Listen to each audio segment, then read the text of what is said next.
안녕하세요. 대단히 반갑습니다. 수필 읽어주는 남자 자한형 이종수입니다. 이번 시간은 263번째 시간으로 남이야 무엇을 입든 이라는 수필을 읽어드리도록 하겠습니다. 남이야 무엇을 입든 미우라 아야코. 소설을 쓰는 사람으로서 가장 반가운 것은 독자의 편지다.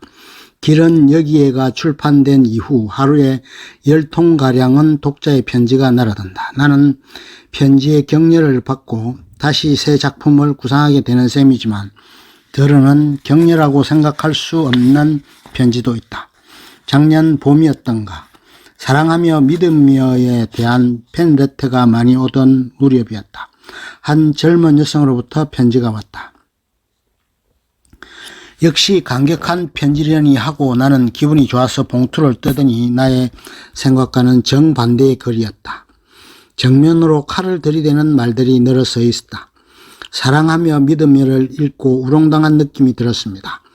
당신은 옷을 뒤집어 입고 시장에 갔다느니 스커트의 허리가 열린 채 차에서 내리다가 스커트가 벗겨졌다느니 등의 어리석은 일들을 늘어놓고 기분 좋아져 있습니다. 자기가 옷을 뒤집어 입었는지 어떤지조차 모른다는 것은 부끄러운 일이 아닙니까? 그런데 조금도 부끄러움 없이 그것을 글로 쓰고 있으니 여자는 옷 매무시가 제일 중요하다고 생각합니다. 나는 결코 당신처럼 되고 싶지 않습니다. 이러한 내용으로 상당히 야무지게 나무라는 말이었다. 나는 다소 놀랐다. 내 보물 있는 그곳에는 내 마음도 있느니라고 성서에는 시여있다. 나는 나의 보물이 장롱 속에 있는 것이 아니라 천국에 있으면 좋겠다고 생각하며 그 글을 쓴 것이다. 대부분의 독자들은 나의 참뜻을 알아주었지만 그 중에서 이렇게 화를 내는 독자도 있는 것이다. 물론 나는 이 독자의 생활이나 배경을 모른다. 하지만 단 한 사람이라도 이렇게 보는 독자가 있다는 것은 나로서는 매우 분한 노릇이다. 2, 3년 전의 일이었다. 나는 오비히로시의 교회 오토후케에 강연을 하러 갔는데 그곳에서 여학교 시절의 동급생인 스가하라 기미 씨가 농사 개량 보고본으로 활약하고 있었다. 그녀는 여학교 시절의 회고담을 이렇게 말했다. 너는 참 별난 아이였지. 지금도 생각나는 것은 내가 스키 바지를 입은 위에다 스커트를 입고 유유히 학교에 나온 일이야. 그것은 나 자신도 잊고 있었던 일이었다. 나는 류마티즘 기운이 있어서 무릎을 앓고 있었기 때문에 주위가 무서웠다. 그래서 아마 바지를 입은 데다가 스커트를 입고 있었으리라. 단발머리 여학생이 바지 위에 스커트를 겹쳐 입은 모습을 상상하니 아무래도 기묘하다. 나는 웃음이 터져나왔다. 내 꼴이 퍽 웃었지? 그야 웃었고 말고. 하지만 너는 태어난 얼굴이었지 뭐니? 그녀도 웃었다. 아마 나는 그러한 나 자신의 모습을 아무렇지도 않게 생각했음에 틀림없다. 그 소리를 듣기까지 그 일이 생각나지 않은 것은 그때 내가 아무런 부끄러움이나 저항도 없이 그런 매무시로 학교를 다녔기 때문이리라. 그리고 이것은 내가 옷에 관해서 무관심한 인간이라는 것을 말해주는 에피소드라고도 하겠다. 사치미 후미의 소설에 기모노라는 것이 있다. 그 여주인공은 옷이 몸에 맞지 않으면 학교에도 가기 싫어한다고 쓰여 있었다. 남편 미우라도 사실은 초등학교 때부터 입는 것에 대해서 까다로운 성질이었던 모양이다. 혁대가 맞게 메어지지 않거나 옷이 몸에 맞지 않는 날은 학교에 안 가겠다고 고집을 부리다가 부모님에게 야단을 맞고 나서야 할 수 없이 등교했다고 한다. 그랬던 만큼 지금은 신사복이든 기모노든 혹은 스웨터든 작업복이든 몸에 맞게 옷을 잘 입는다. 그는 어떤 옷을 입어도 잘 어울리고 멋이 있다. 나는 언제나 그의 옷 입는 모습에 감탄하곤 한다. 그의 여태는 4, 5년 전에 3,000원을 주고 산 싸구려 옷이다. 또한 그의 신사복도 5,000원짜리 밖에 되지 않는 싼 옷이었다. 그래도 그가 입으면 옷이 무척 돋보인다. 10년 전에 산 신사복도 새로 맞추셨습니까? 하고 누가 물을 만큼 아직 새 옷이다. 미우라는 자기가 입는 옷에 바늘끝만한 얼룩이 져도 즉시 세탁소에 맞게 깨끗이 해야만 그 옷을 다시 입는다.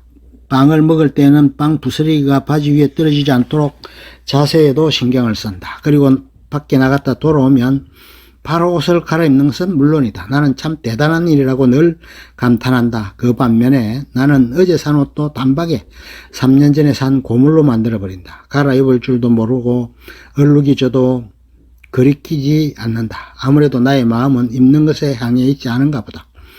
이것은 인간이 벌거벗고 살았던 무렵의 정신상태에 멈춰있지 않은가 싶어서 나 자신도 다소 안 됐다는 느낌이 든다. 옷을 새로 맞출 생각도 않기 때문에 소설을 쓰게 되면서부터 파티에 나다닐 일도 많아졌으나 당장 외출복조차 없다. 마침내 보다 못한 언니가 요전에 보랏빛 파티용 옷 한 벌을 선물로 주었다. 10년이나 입은 것이니 내게 준다는 것이다. 그러면서 언니는 옷을 너무 안 입어도 주위 사람들에게 창피하단다 하고 나를 나무랐다. 어머님도 말씀하셨다. 너는 무엇을 만들어 주어도 좋아하지 않아서 장롱 속에 말없이 띠를 놓았단다. 그런데 몇 달이 지나도 그걸 모르고 있으니 참 기가 막히는구나. 이러한 까닭에 남에게 받은 다이아몬드로 테를 두른 값진 에메랄드 장신구를 어머니에게 주어버리거나 역시 남에게서 받은 국화꽃을 수놓은 몇만 원짜리 띠를 한 번도 해보지 않은 채 언니에게 주어버림으로써 참 욕심 없는 사람도 다 보았지 뭐냐 하고 입을 딱 벌리게 만들었다. 욕심이 없는 것이 아니라 무관심한 것이다. 그런데 말이다. 성도의 고린도인에게 보낸 바로의 편지처럼 나도 할 말이 있다. 아무리 나를 어리석은 자라고 생각하지 않길 바란다. 만일 그렇게 생각한다면 어리석은 자로 취급된 김에 나도 자랑을 하게 해주기 바란다.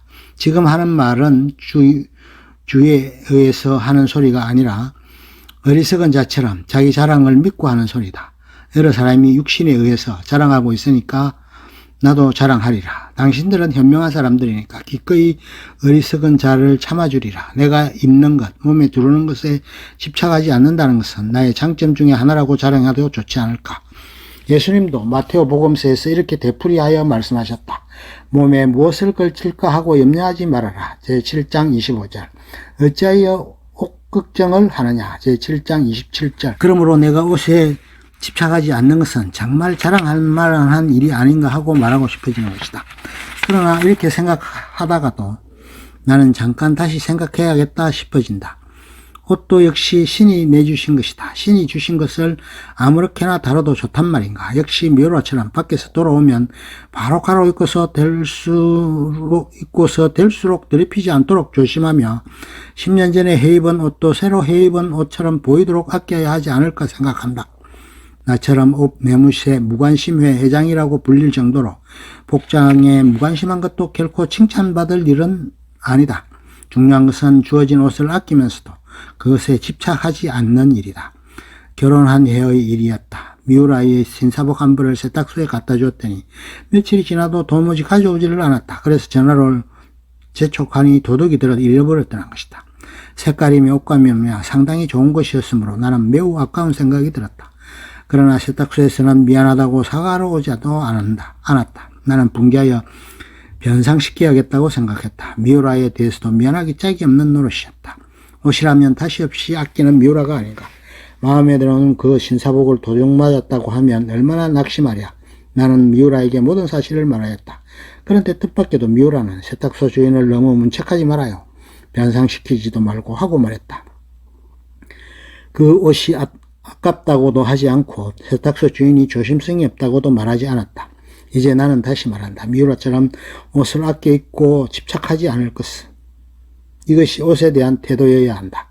나는 애초부터 무관심하기 때문에 남에게 옷을 주는 것도 예사였지만 그것은 말하자면 돌을 주는 것과 같은 기분이었던 것이다. 미우라도 남에게 옷을 주지만 그는 자신이 아끼는 물건을 주는 것이다.